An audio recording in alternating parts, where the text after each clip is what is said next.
நாகரீகம் எனும் குடிலில் ஏறி வசிக்கத் தொடங்கும் முன் ஒலிகள் அரைக்கூவல்களாய் வடிவம் பெற துவங்கிய காலம் தொட்டு கல் தோன்றி மண் தோன்றா காலத்தை முன் தோன்றிய மூத்த மொழி நம் அன்னை தமிழ் மொழி.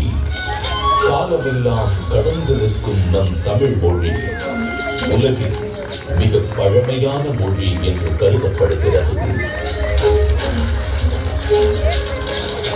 மொழிகளுக்கெல்லாம் தாய்மொழியாக திகழ்ந்து தமிழரின் வரலாறு, வாழ்வியல், அறம், மாண்பு மற்றும் கலாச்சாரத்தின் அடையாளமாக விழுந்து வரும் அன்னை தமிழ் மொழியின் தொன்மையை அதன் பண்பாடு, இலக்கியம், சிற்பக்கலை, ஓவியக்கலை, கட்டிடக்கலை மற்றும் கல்வெட்டுகளில் காண முடிகிறது.